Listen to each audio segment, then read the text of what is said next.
nearly dropped my camera. Hey loves, welcome back to my channel. So I'm just trying to get comfy. If you're new to the channel, my name is Gugu Mkize. Welcome. If you're already a subscriber, thank you so much for sticking it through with me. All the comments, the live, and the support, I really appreciate it. For all the new subscribers, please don't forget to hit the subscribe button down below. Also click on the notification bell so that you get a notification every time I upload a new video. And because lockdown, so yeah, you might as well, so you have something to watch when you don't have anything to do.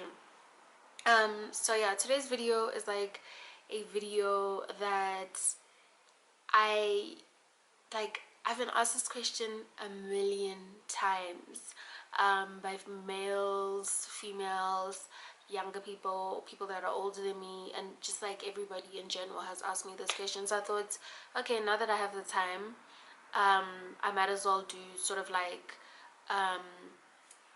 a story time as to how I got into business, why I did it, and some of the challenges that I faced, because like there's no such thing as an easy business. So please do enjoy the video. Don't forget to like, share, and subscribe as I mentioned before. And yeah, let's get into it. So I started 2 years ago, so in 2017. In 2017, there's a video that I recorded. It was an update, and I was just explaining that you know, like I lost my job and things were like I didn't have a job.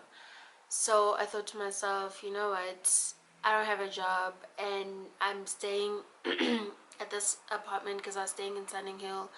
And you know, I thought to myself, well, I need to do something, because you apply for jobs like crazy and nothing ever comes of it. So yeah, I thought, you know what am I gonna do, because now I'm out of work and I need to pay rent and whatever. So like, what needs to happen? So I had a little bit of money left, and at the time I had already been selling like on and off stuff from AliExpress. If you want me to do a video on how to start a business using AliExpress and with little to no income, let me know in the comment section. So I was already selling like girls clothes on and off on using AliExpress. So I would buy online, negotiate a good price, have the stuff brought to South Africa, and then deliver to my customers. And it was like a pre-order thing. So I was doing that and had a little bit of money left, and so it worked for like Feb and March and I think a bit of April. So I was like, okay, cool, we're going into May and it's gonna get colder, because you know, May, June, July is, and a bit of August is like a little bit chilly. So I might as well start selling like warm stuff, like jackets, coats, and the works.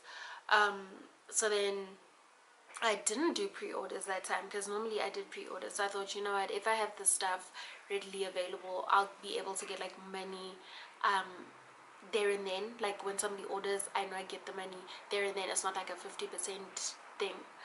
So I used some of the money. I paid my rents. I paid probably like 2 months, and then what I had left, I was like, you know what, I've got food in the house because I'm staying alone, so I can make it work. And if anything, if I run out of food, I'm gonna go back to my mama's house. So I was like, okay, cool. So I went on Ali and I bought stuff like I remember I bought coats, I bought like some cashmere sweater things. I bought like really cute stuff for winter, for the colder season. And okay, cool, I ordered the stuff, I paid for the stuff, I started advertising the stuff, and a few people bought beforehand. Like I had customers that would, like, if I said this is coming, they would pay beforehand. So I got a couple of sales then. And then the stuff arrived, and now it's probably like May, and I started realizing that it's not getting cold at all. And obviously if it's not getting cold, people are like, okay, then there's no point in us buying winter stuff now. We'll wait until it gets colder, or we start like seeing the changes, then we can start buying winter stuff. So there I am, like waiting and waiting and waiting. and like it's not getting cold. Like the end of May comes, it's not getting cold. June starts, it's not getting cold. My birthday comes, my birthday is on the 15th of June. That's when you know, like my birthday is always freezing. So come 15th of June, it's not getting cold, and I'm like thinking to myself, what am I gonna do? And I'm mind you, I'm advertising all of this stuff, right? And I'm not getting like any real responses. Like I'm getting people who are liking the stuff and all of that, like on Facebook and on Instagram, but I'm not getting like the response I want, which is a sale. So I'm like I don't know what to do, because like what the fuck, I need to make money so that I can keep up with my rent and all of that. Mind you, I'm not working. I decided to out of nowhere just do this on a full-time basis because I wasn't being called for any interviews or anything like that. So the end of June comes and I'm like, if I don't get rid of this stuff now, because I had quite a bit of stuff. I had different styles, but everything in like one in each size. So if I had like a coat, I had like a coat in small to I think extra large. So I had quite a bit of stuff. Um, and I was like, and it wasn't cold because like you could wear a sweater that you're like not even something like heavy. You could go out and it was fine. So I was like, I man, I need to start getting rid of the stuff so that I can at least get some of my money back, if anything. I start putting the stuff on sale, and nobody's buying because it's not cold. But you keep hoping, you keep like hoping, like no, somebody will buy, you know, because they're planning ahead and whatever. Nobody was planning ahead that year. So but August comes. By this time I'm in panic mode. I'm like, what the fuck must I do now? And I think my rent at that time was 6.5,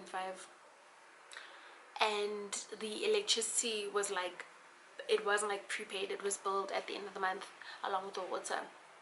So like on average I think I used to pay like close to like 7.5 for everything. Like if it was a lot, it was 7.5, so my budget would be 7.5 valid, so that if there's anything left, great for me, but if not, then I know that's how much I would need to pay. I don't have a dime. Like at this point I'm living off my mama, and I'm just like is this life? And you get like really stressed, and you start wondering like, why did I do this? You know, when people were telling me to apply for a job, like I didn't want to apply for a job and all of that, like maybe I should have listened, maybe this wasn't like, you start doubting yourself like in every way possible. Like every single decision you made till that point in time, you start doubting. So I start putting the stuff on sale. I put the stuff on sale, and I think I got like 3 sales, and it wasn't much because the stuff was already on sale, so I wasn't getting like proper money. And then so that was the end of August. September comes, it is hot, like because winter wasn't hot, it wasn't cold. By the time September started, it was hot. So I'm thinking to myself, what am I gonna do with all this winter stuff that I have? Like beginning of September, and it's hot. Even I can't wear this stuff. If I were buying from a different shop, even I wouldn't buy. You know what I'm saying? So I was like, hey, what must I do now? There is no money for rent that time, and like my landlord was quite nice. She lived in China. I've never met her before. I used to just deposit into her FNB account, so I hadn't paid. And I had to ask my mom, which was like hard because, mind you, she's also helping me with the car. I tell her, I'm like, listen, I have money for rent. And she's like, dude, you're just gonna have to come back home because I cannot pay your rent, pay for your car, also feed you at the same time. Like, I can do your car and feed you at home while you living with us, then that's cool. But like if you have your own apartment, like now I'm running like 2 households or whatever, so like you're gonna need to come back home. And I'm like, oh, I don't want to go. I'm thinking I don't want to go back home because like you're sitting there and you're thinking everybody that was telling you to get a job is like looking at you, and they're like waiting for you to say, I'm going home, I can't afford this anymore, this business thing I said I was gonna do and kick ass at it is not working. So I'm like, yo, but like I did not want to move purely because of that. um, and also the thought of just like failing at something that's just not like me at all. And I take failure very, very hard. So I was like, hey baton, like what must I do now? And then so then now it's like end of September. My mom paid rent for beginning of September, because you paid like, with her you paid at the beginning of the month for that month. So if you pay, for instance, the 1st of September, you've paid for September. October comes.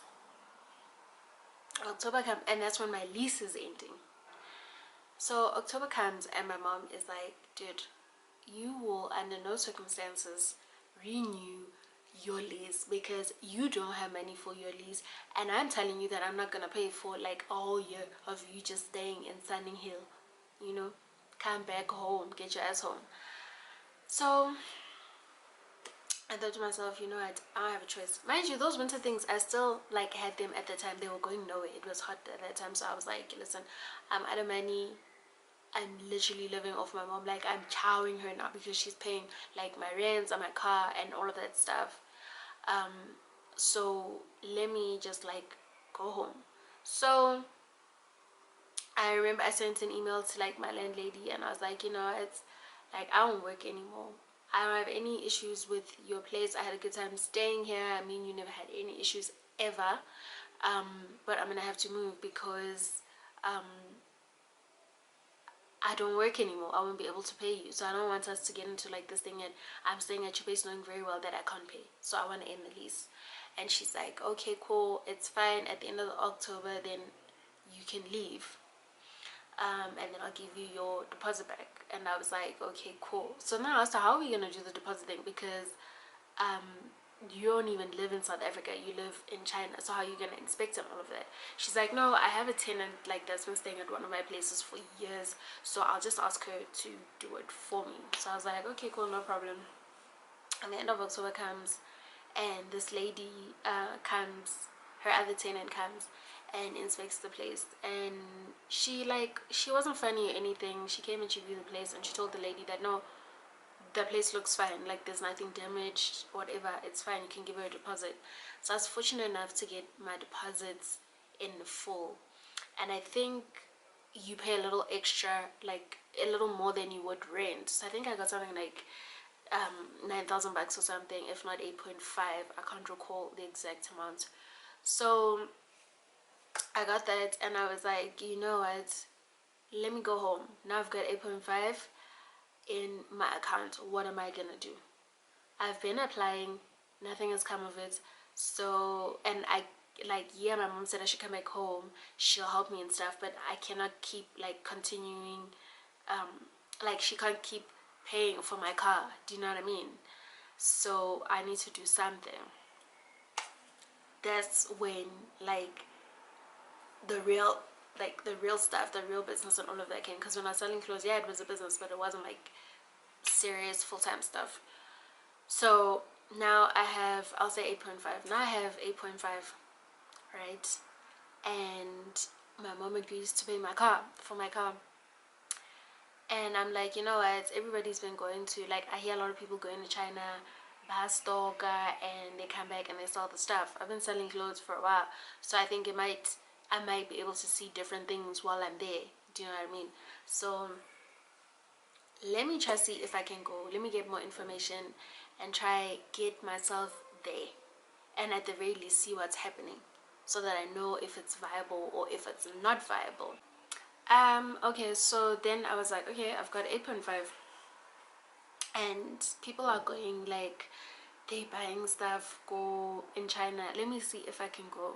So I checked for a ticket, and I'm like, okay, and I think the ticket was 8,000, and I had, it was beginning of November. So I checked for a ticket, and I checked for the 20th of November 2017. The ticket is like 8,000, so I'm like, okay, let me buy this ticket.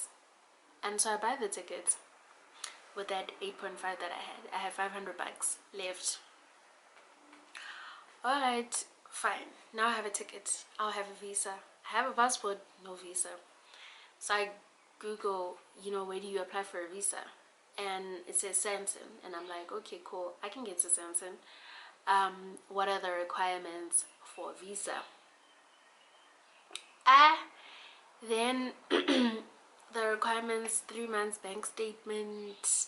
That's when I got worried, because I was like, I haven't been getting paid, so my 3 months bank statement doesn't look like much, and it doesn't look promising. So what am I gonna do? And it also wants like a reservation, like where you're gonna be staying, and the other stuff is like a copy of your passport. So I was like, okay, cool.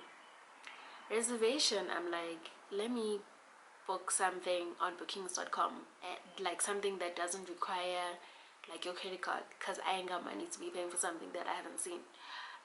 So I do that, and I get a reservation, and I print it out. Yeah, statement.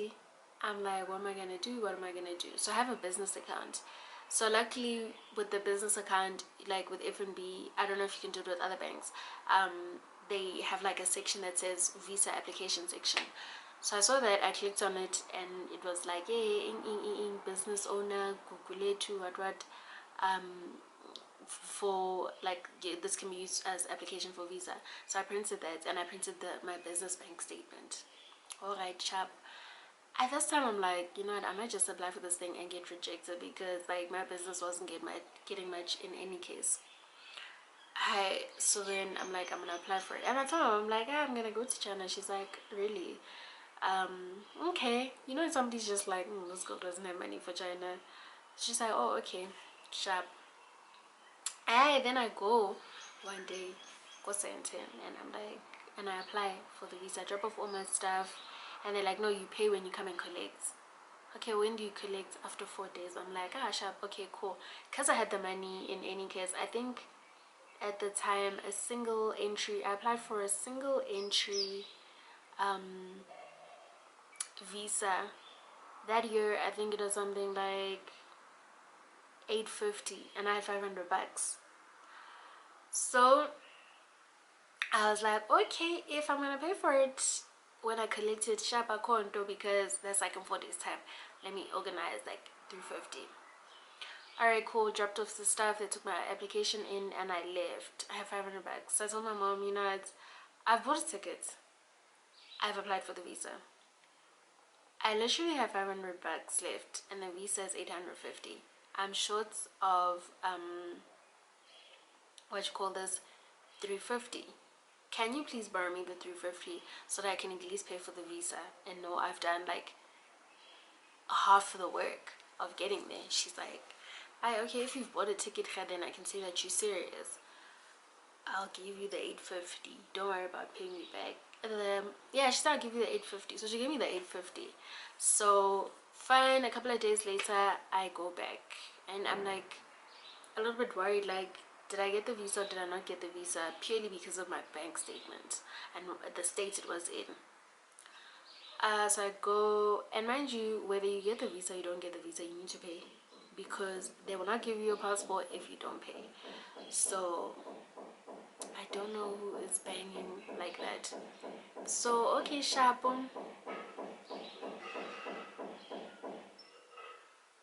Wow. So okay, and then I go back on the 4th day. I'm a little bit anxious, because I'm thinking, you know, I might not have even got the visa, and I've already bought a ticket. And when you cancel the ticket, you ain't getting all your money back. So I go there, and I ask them, like, do you think I got it? Do you think I got it? And they're like, did they call you? I'm like, no, they didn't call me. Then the guy's like, if they didn't call you, then you most likely got it. I'm like, okay, cool. Then I wait for my turn. Please ignore this banging. I don't know, I think somebody's like doing DIY during the lockdown. So I get called up. My number gets called up. I go get my visa, and I say to the guy, did I get the visa? Did I get the visa? He's like, yeah, you did get the visa. Why are you so like why are you tripping? And I'm like, okay, cool. I pay for the visa, and I take my passport, and I leave. Mind you, it's like the first week of November, and I'm trying to fly on the 20th. My date was the 20th of November. That's when I was catching my flight, and it was an Air China flight. So I'm like, okay, cool. I got the tickets, I got the visa, I don't have money for booking. I don't have money for orders. What's gonna happen? But anyway, and all this time I'm like, you know what, if things are coming together now, they're gonna come together as well by the 20th. So I'm just gonna, like, let me have faith, because God is gonna provide no matter what, because he's been I shapo. Then then that happens. Then so I got the passport, and I think my dad sent 10,000 bucks, but he didn't send 10,000 bucks for no China business. He was owing me 10,000 bucks, because I think we sold my first car that Hyundai gets, that I had, and he never sent me, like, the money was short of 10k, so I was on his ass about the 10k, because I was like, oh me, I need the money. So eventually he sent the 10k. So now I have 10,500. All right, sharp. Remember I booked the booking thing online, but then because I didn't know, like, if the place was close to the market or whatever. I don't even know where the market is that time. Let me just cancel this reservation. When I get there, I'll find a place, and I'll stay there. All right, sharp. I cancel the booking. I'm chill. Like, now I'm thinking, okay, what am I gonna do? Like, what am I gonna do in terms of stock and whatever? But anyway, let me not panic. Things are coming together. I never thought my dad was gonna send me the 10k, and there he was. He sent the 10k, so I was like, at least, God's making things happen. So okay, cool. The days are getting closer. I'm getting anxious, because, like, this is literally the first time I'm gonna be flying for that long. Yeah, I've been around Africa, but it's like max is like 6 hours or so. Because I had been to Ghana once before.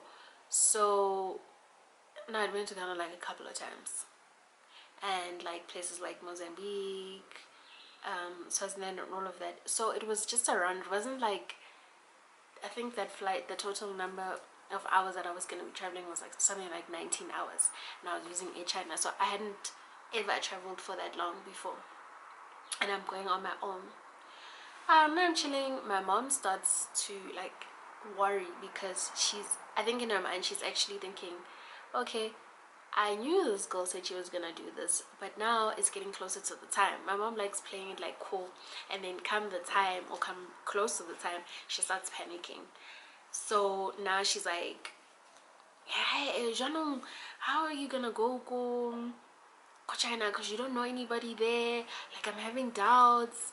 Like, this is dangerous. This is sounding like that time when you went to Ghana and you didn't know anything. I'm not, like, understanding what this is about. No, it's okay, you don't have to go. I'll pay for your car, don't worry. And I'm like, you can't pay for my car forever, because I have a little brother and I have a little sister. So, like, I don't think it would be fair for, like, my mom to be paying for a grown-ass lady's car for that long without me knowing, like, where am I coming, where am I going. So I'm like, you know what, it's fine, I'll go there and I'll come back. And I wasn't, like, scared. I was just, like, anxious to see what it was like, to see if it would be something that I would be able to do, if I would be able to find my way, and all of that. But fear was, like, the last thing on my mind. So anyway, the days like are getting closer. The day arrives. I am packed. I'm ready. Oh, before the day arrives, mind you, to those of you that want to go to China, my mom starts panicking. Yeah, she starts panicking, and she's like, yo, I'm starting to worry. I know, like, my friend, who I might as well say Sylvia sometimes goes to China with her husband, and they buy furniture there. They're familiar with the place. Let me talk to Sylvia, and Sylvia will, like, I will ask her if she can go with you, Wawan, so that at least you have somebody who knows the place. I'm like, you know what, I don't want to go with anyone, because I'm gonna be needing to make small talk. I'm gonna need to be following somebody around, and that's not me. If you know me, you know that's not my vibe. She was like, no, if you do that, I'll feel much better and whatever. I'm like, okay, cool, for now then it's fine. You can give her a call and ask her if it's possible. personally for na you know. So she calls this lady, and I think this lady says, yeah, no, I can't do, no problem. And then my mom was like, I spoke to her, so you just need to call her and talk to her, because I mean, you guys are gonna be traveling together, so you might as well talk to her yourself, and explain to her like what your plan is, what you're trying to do, so that she also knows like where she needs to take you and all of that. I'm like, okay, cool. Can I have her number? She gives me the number. I called this lady. How? I called her in the morning. Hi, okay, mama, sharp. No, well, kuku. Ngwana itumeleng. You know, my mom, I spoke to my mom about going to China, and she said she spoke to you, so I was just calling, you know, just with like a few questions and all of that, like before leaving. Wow. She's like, listen, I'm busy right now. She's like, hey, keep busy. No, I'm making my kids sandwiches. Can you call me later? I'm like, oh, okay, no problem, chap. In my mind, I'm thinking, the fuck, you making sandwiches? Like, I'm not trying to be that person that feels entitled, right? But in my mind, I'm thinking, okay, if you wanted to have the conversation with me, after speaking to my mom and saying you wanted to have the conversation with me, you could have put me on speakerphone and continued making bread for your kids. Like, I didn't know bread was like, you needed both hands, you needed both ears. Like, I didn't think you needed both hands, both ears, both legs, yonkinto to make bread for your kids. Do you know what I mean? If you wanted to have conversation with me, you would have had conversation with me. So she's like, I should call her later. So I called her in the morning, I think our first 9 if not 10. So I'm like, okay, cool. Let me not be too, you know, let me not jump into things too quickly. Let me not take offense too quickly, because like, I'm a very straightforward person. I can sniff nonsense from a mile away. So I'm like, anyway, so I call my mom and I tell her, I'm like, hey, I spoke to your friend. Hey, your friend is now telling me things about what's about road. What's up? What conversation did you have with her? Mom's like, no, I told her what we had discussed, about China and all of that, and you needed assistance. And she was like, okay, cool, my phone in. Because she was asking my mom questions that my mom didn't have answers to. So my mom was like, you know, let me get her to call you. So she's like, okay, cool. So I'm like, now it's funny because I'm calling her and she's making bread with her hands, her eyes, her ears, her mouth, and her legs. She's making a sandwich. But anyway, so I was like, no, don't be like that. Call her Kaboma 1. I'm like, okay, cool. I call this lady at 1. She's like, hi. I'm like, hey, it's me again. And she's like, oh yeah. And she's like, before I could even say anything, she's like, listen, I'm really busy at the moment. Can I call you back? Like, I get all a chance. I'm like, okay, sharp. It is actually, let me see. It is the 7th of April 2020. I am still waiting for a call. Yeah, mid-November 2017. She did not want to help, and that's the unfortunate bit. There are people that go to China that like feel threatened that when are you gonna sell to the whole world, including their customers, and will not want to assist you. She was one of those. So I was quick to see, and I called my mom and I was like, if your slimy friend ever says she needs any help regarding China, or if now when I start doing my thing serious with China and she dare say ukupa in from me, go China, you tell your friend that I am not the one. I am not the one. My mom's like, no, I don't understand, because I spoke to this lady and she said, so now she's changing. I don't know. I'm like, you know what, it's fine. People like feel threatened for no apparent reason, like somebody my mom's age. So I'm like, anyway, it's fine, get like you one, because really I had planned to go on my own, but you involved your friend and now your friend is acting shady. But it's whatever. So the day comes, I go to the airport, like I'm with my mom. She's just like, no, don't go. And I'm just like, lady, I gotta go, but I'll be back. So I go to so I check in, and sorry, I check in, I go in, I was a little bit early because like I can never work out what like when is the last, like the latest you can arrive. I can never work it out. I don't know why. So I just normally will make sure I'm early. So I got there early, checked in, and my mom was calling me and video calling me the whole time while I'm waiting. Eventually we board. There's a whole lot of Chinese people on this flight because it's a China, so obviously. And mind you, the flight goes from South Africa to, it flies from Joburg and it goes to Beijing, and I think, let me see, I think 14 hours or so. Let's see, SA to flight time from Johannesburg to Beijing is 16 hours 45 minutes. Quickest one stop takes 17. Yeah, so let's just say, in fact, that means I'm free for more than 19 hours because it's saying 17 hours to go to Beijing. Shapo, I fly. So I get onto the flight now in Joburg, and I'm looking for my seat. I guess it's a seat, and I'm in the middle, and it's a row of 4, and I'm the only one sitting there. And I'm like, okay, cool, at least I can rest because it could be a long ass flight. And while I'm sitting there, this Chinese lady arrives, and she sits, like, I was sitting on the aisle side on this side, and she was sitting on the aisle on the other side, and she can't speak English. So she greets me in Chinese, and I was just like, I think from my facial expression, she could tell that I don't know what the fuck she's saying. But anyway, I wave at her.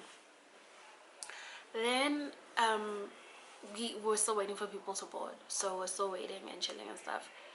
And then her friend comes. Her and her friend, like,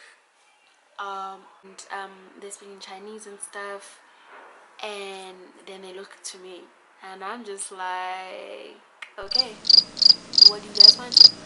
I had these people are going on and on in Chinese trying to explain. I'm like, I don't understand what's being said here. So eventually the one's like, she takes out her seat number, the friend takes out her seat number, and she shows it to me. And that's when I realized that actually, okay, they want to be here together, and I'm disturbing this situation of theirs. So I think she's asking me to swap seats with her. So at that time I was like, you know what, I'm probably gonna say no, I don't want to swap seats with them.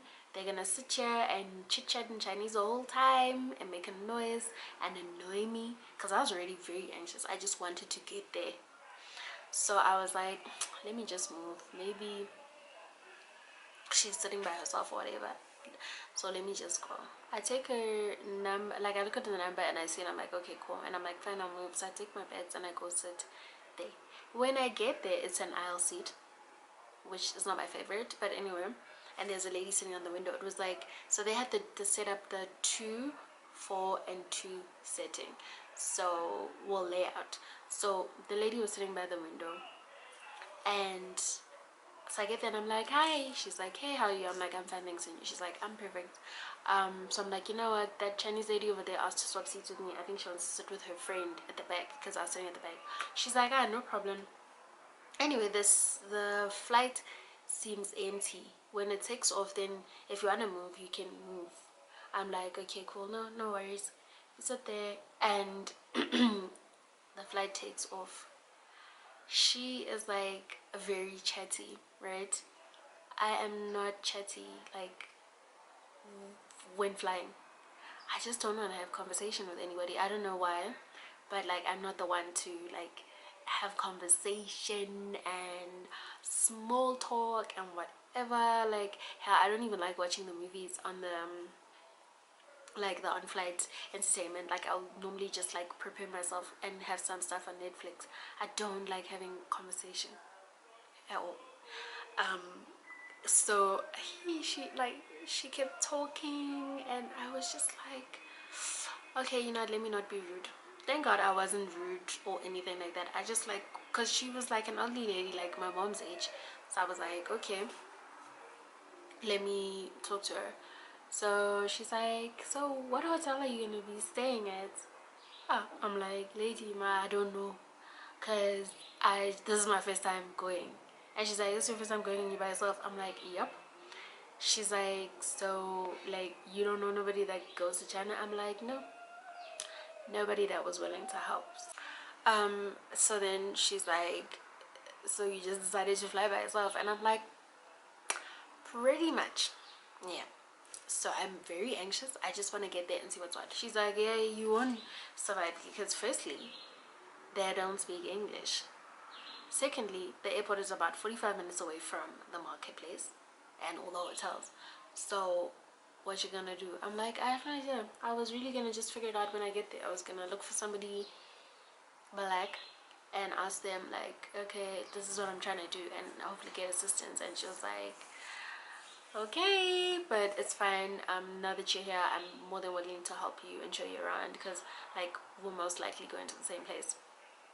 So while on the flight, she's like showing me, and she's like, you need to have WeChat, you know, when you get there, download WeChat, because like WhatsApp's not a thing there, unless you have VPN, and you have to pay for VPN.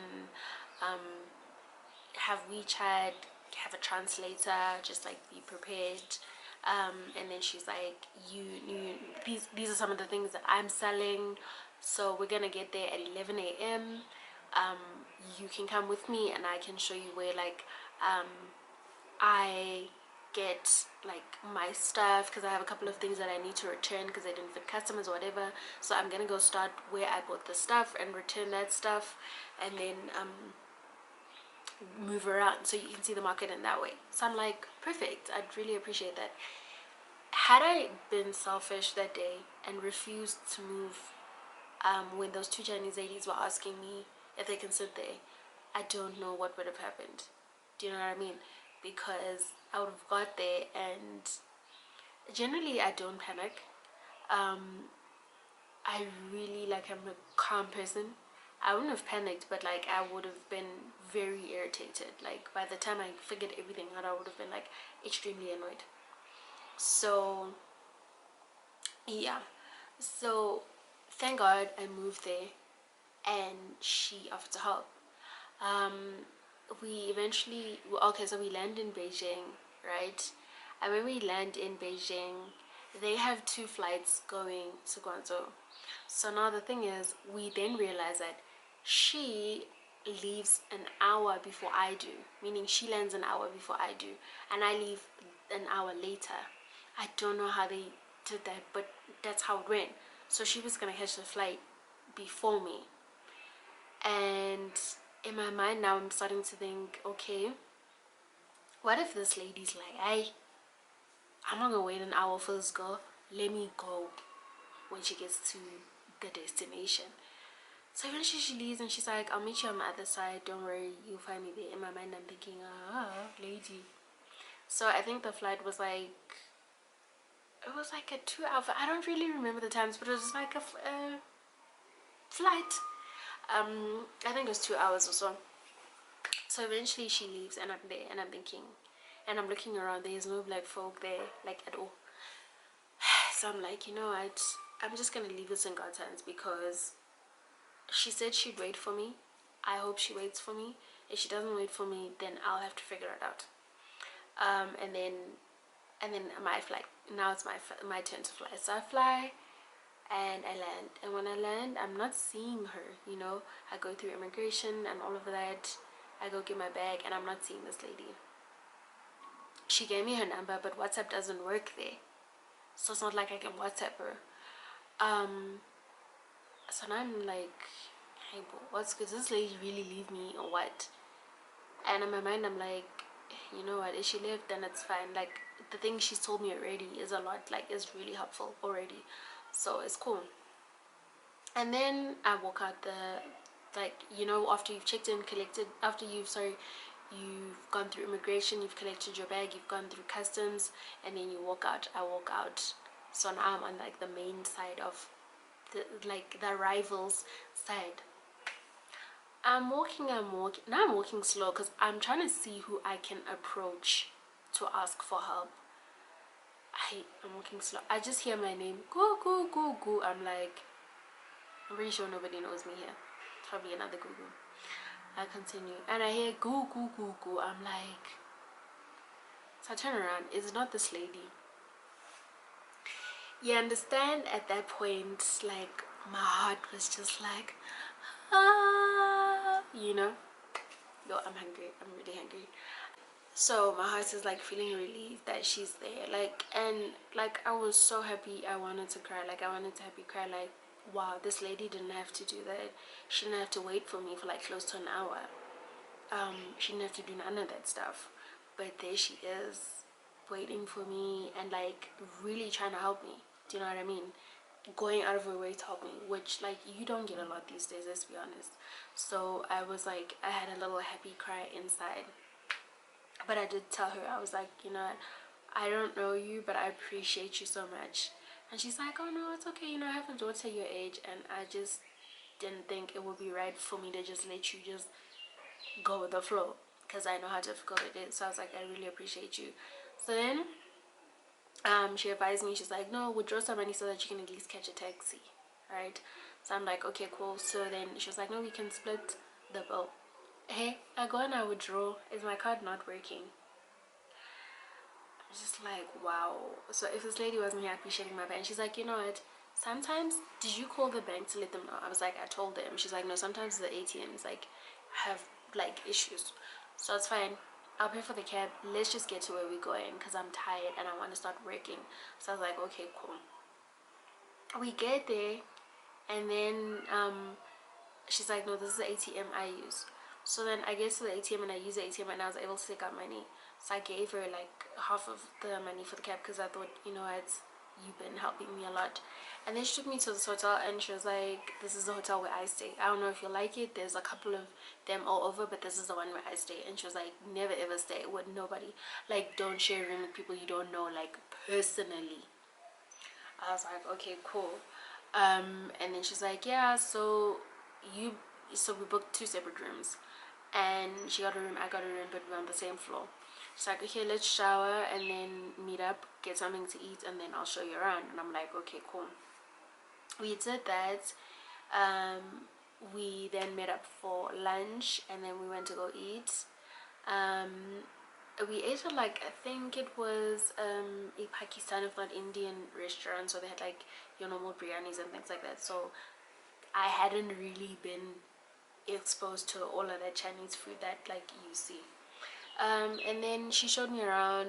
We went to go do some of her turns. She showed me around. She told me, she's like, look around, feel free. Tomorrow morning I want you to like go by yourself and get a feel of the place. You've now seen it, walk around and all of that.